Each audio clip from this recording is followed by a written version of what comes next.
Double Dragon — серия видеоигр в жанре beat'em up, созданная Йосихидэ Кисимото и первоначально разработанная японской компанией Technos.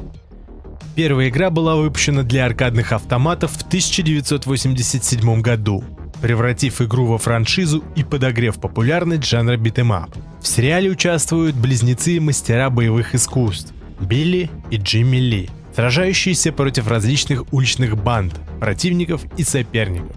Итак, давайте разберем по порядку все игры серии Double Dragon. Double Dragon 1987 года. Первый аркадный автомат Double Dragon 1987 года совершил настоящий прорыв. Впервые в боевике была такая подробная анимация персонажей. Революционным стал кооперативный режим на 2 игроков. Уникальный по тем временам геймплей Double Dragon включал в себя разнообразные виды атак. Комбинируя удары руками, ногами и оружием, можно было создавать длинные комбо-приемов. Особо запоминались жестокие добивания и приемы, выполняемые вместе с напарником. Одной из фишек игры были предметы, которые можно было подбирать прямо на уровнях. Различное оружие в роли бейсбольных бит, нунчак или ножей добавляло атакам разрушительной силы. Драться вдвоем с битами или ножами – чистое удовольствие для любителей жестокого экшена. Успех в игровых залах вдохновил портировать Double Dragon на домашние консоли того времени. Версии для NES и Sega Mega Drive получили свои особенности. Порт для NES значительно отличался от аркадного оригинала. Были добавлены RPG-элементы, вроде повышения характеристик персонажей и покупки улучшений в магазинах. Графика адаптировалась под 8-битные консоли, стала более цветастой и детализированной, с учетом возможностей NES. Были переработаны уровни, добавлены новые локации. Геймплей упростили для прохождения в одиночку с учетом особенностей геймпада. Хотя по просьбам поклонников разработчики оставили кооператив, пусть и менее проработанный. Версия для Mega Drive гораздо ближе следовала аркадному хиту Double Dragon. Благодаря железу 16-битной консоли игра выглядела очень эффектно для своего времени. Анимация персонажей отличалась плавностью, фон и спрайты отличались детализацией. Версия Sega сохранила верность оригиналу в плане геймплея, те же приемы и комбо, плюс улучшенный кооператив. Начало было положено, и уже через год выходит вторая часть. Double Dragon 2 The Revenge. 1988 год. Решив ковать железо пока горячо, в 1988 году Technos выпускает на рынок вторую часть приключений Билли и Джимми Ли. Годом позже проект выходит на NES.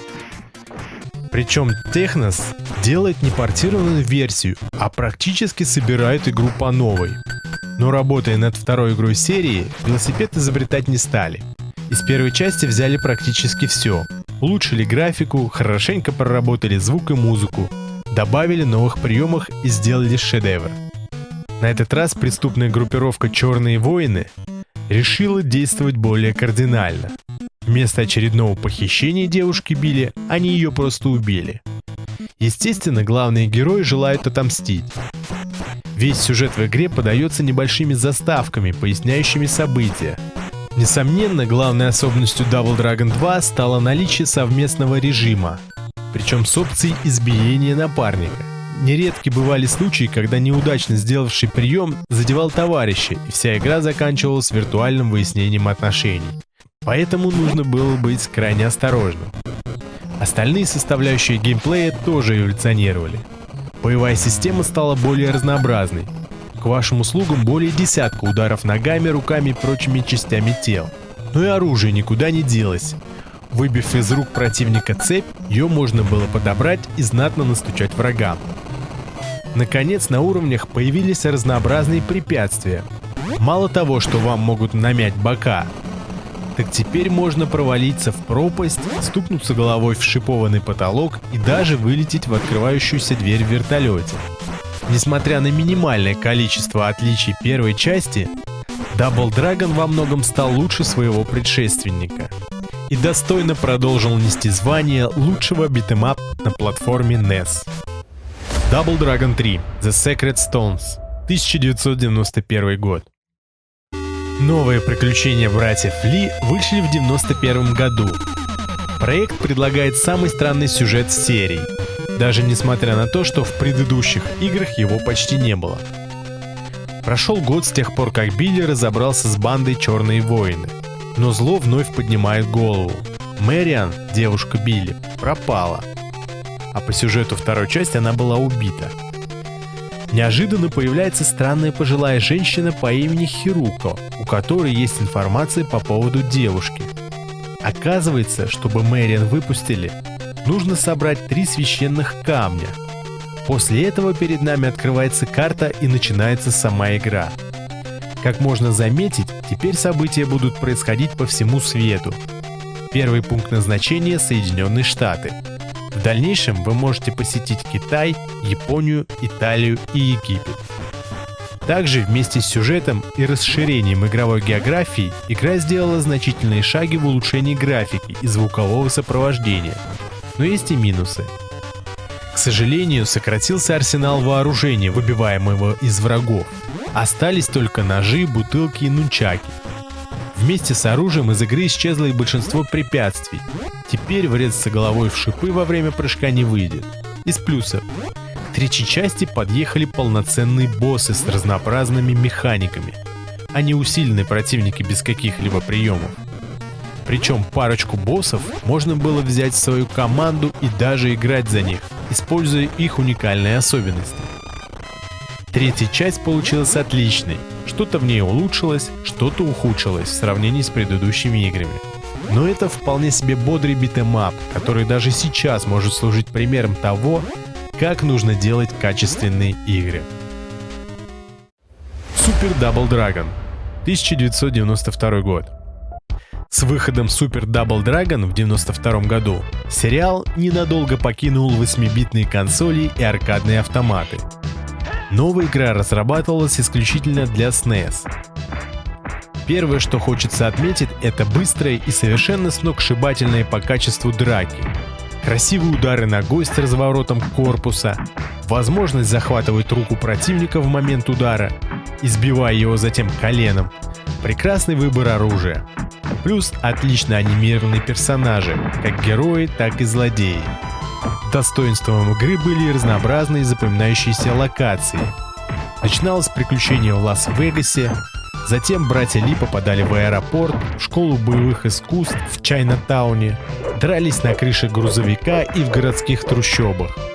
Увлекательный геймплей, знакомый саундтрек. Казалось бы, у игры было все для того, чтобы стать хитом. Только в ней не было ничего нового.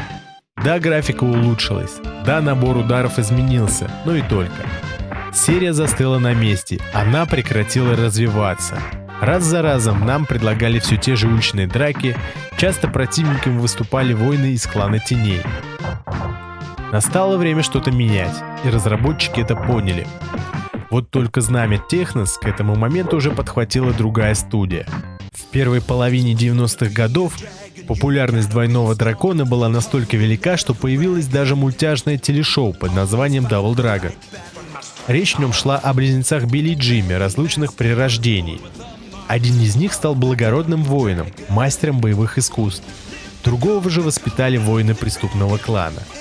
К счастью, уже в первой серии братья объединились, дабы вдвоем противостоять врагам.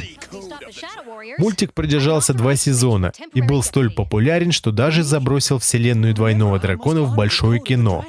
В 1994 году на экраны вышел кинофильм «Двойной Дракон», главные роли в котором исполняли Марк Дакаскос в роли Джимми Ли и Скотт Вульф в роли Билли Ли.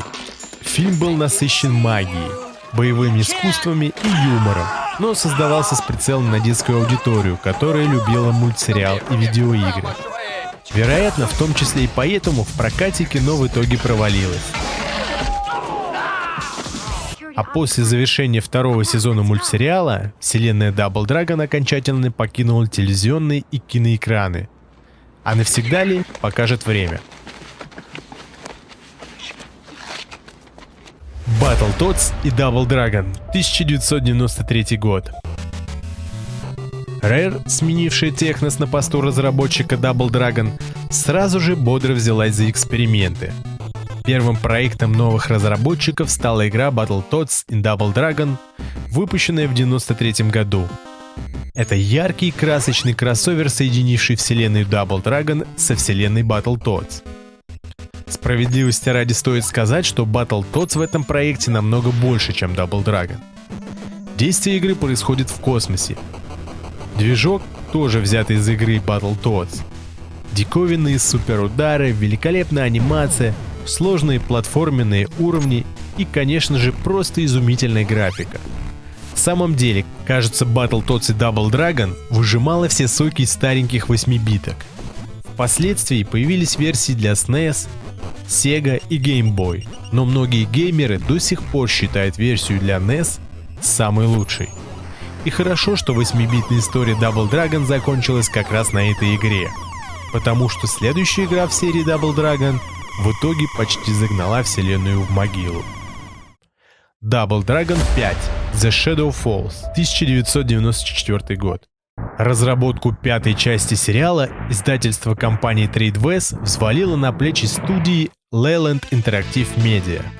Этот коллектив также решил поэкспериментировать с серией. На этот раз решено было оставить жанр битэмап за бортом и соорудить самый настоящий файтинг.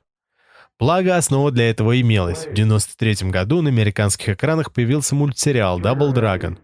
Неудивительно, что игра, появившаяся в продаже в 1994 году, была сделана по его мотивам. Да, такой Double Dragon нам точно еще не показывали. Мультяшная графика, забавные персонажи, лупцующие друг друга неловкими движениями, грубо нарисованные арены.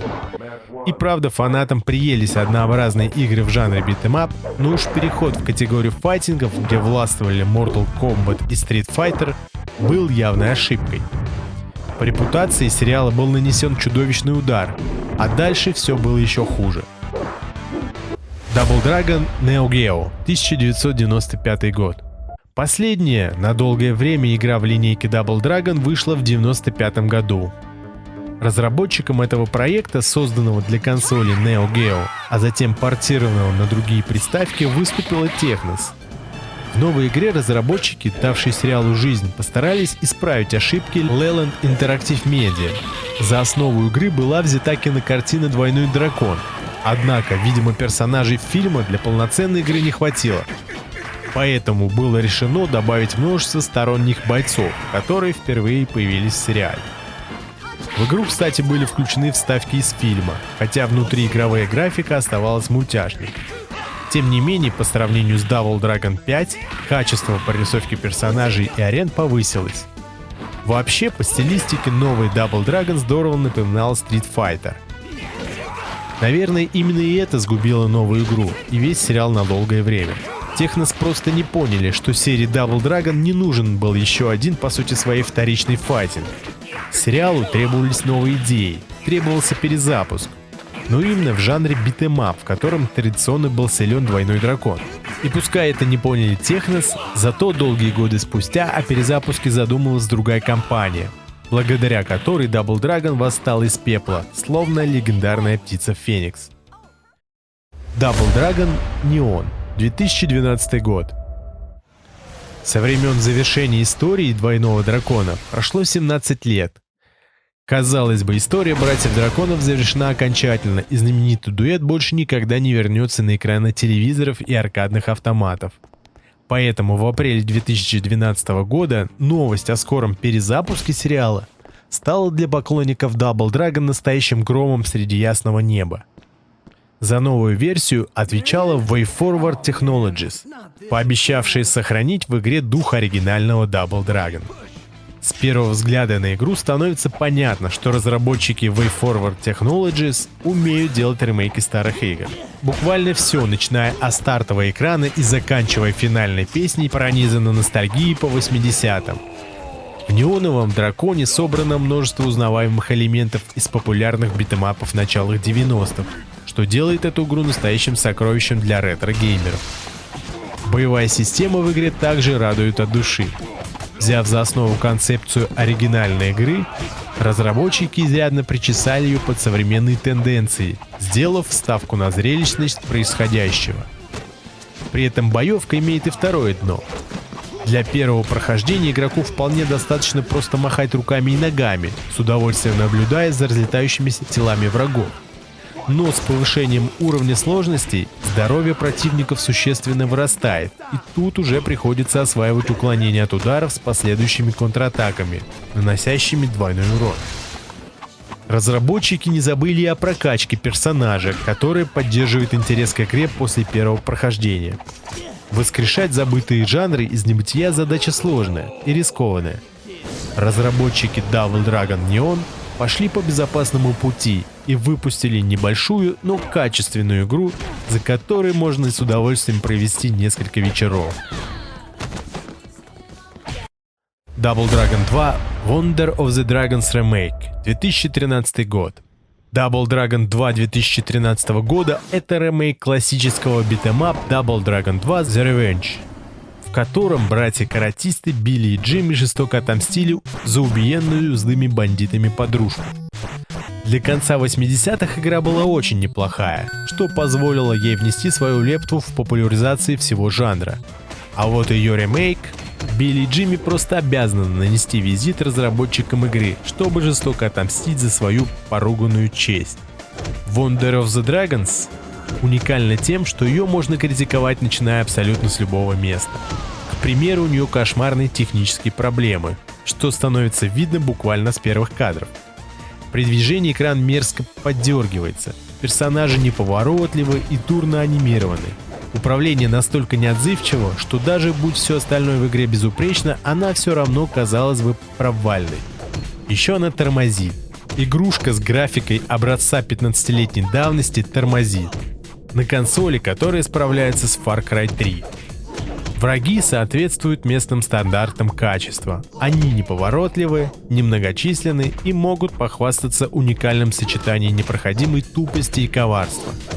Большую часть времени оппоненты стоят баранами посреди поля брани, позволяя безнаказанно себя избивать. В общем, не будем заострять на ней внимание, движемся дальше. Double Dragon 4, 2017 год. Arc System Works, в настоящее время владелец франшизы, благоразумно вспомнила, что четвертая часть никогда не выходила на приставках, и вместо нее принято вспоминать Super Double Dragon для SNES. А пятая часть в стиле файтинга была уже крайне неканонична и отдалилась от серии практически безвозвратно. Саму идею возвращения к истокам классических игр в стиле битэмап называют правильной.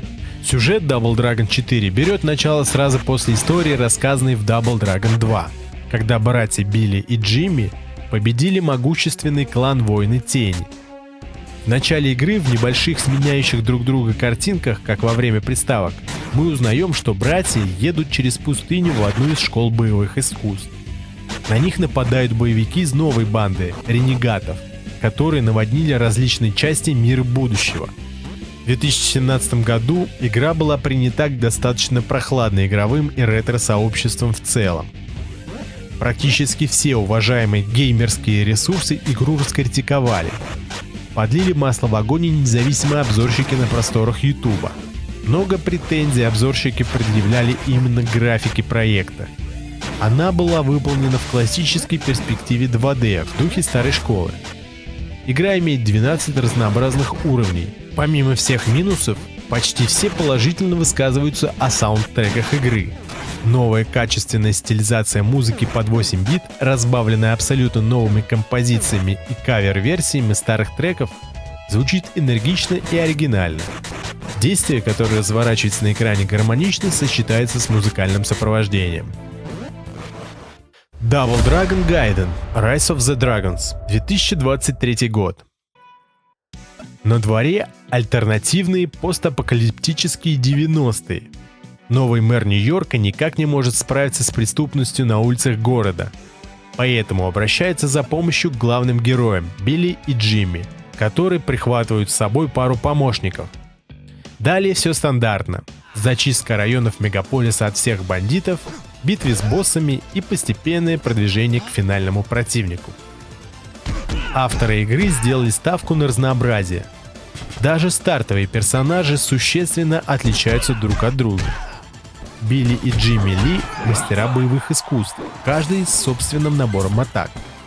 Офицер Мариан вооружена пистолетом, поэтому останавливает врагов еще до того, как они успеют подобраться к ней. Бывший военный Матин использует щит, чтобы оттеснить и сбивать с ног оппонентов. И это только начало, ведь по мере прохождения игроки смогут открывать новых бойцов с новыми способностями, в том числе боссов, которых они победят в сюжетной кампании. Это открывает хорошие возможности для реиграбельности, поэтому даже небольшая продолжительность игры не разочаровывает. Можно пройти заново с другими персонажами, попробовать разные пары героев и даже посмотреть новые локации.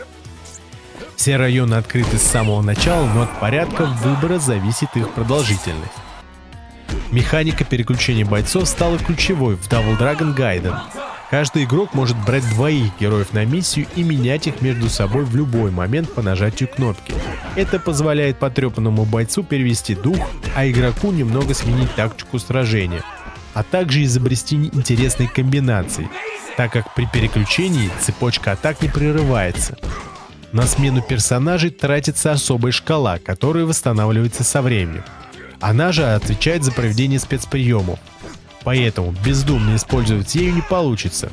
Тем более, что спецприем — единственный способ получить аптечки, представляемые здесь хот-догами, гамбургами и прочим фастфудом. Боевая система тут привычна для жанра. Удары руками-ногами, прыжки, захваты, различные приемы. Можно активно использовать оружие, хрупкие ящики разрушаются, оставляя после себя монеты, красные бочки взрываются, при удачном стечении обстоятельств прихватив с собой пару-тройку злодеев. Противники имеют уникальные атаки и иногда оружие, которое можно выбивать у них из рук и использовать, пока оно не сломается. Double Dragon Gaiden замечательно выглядит.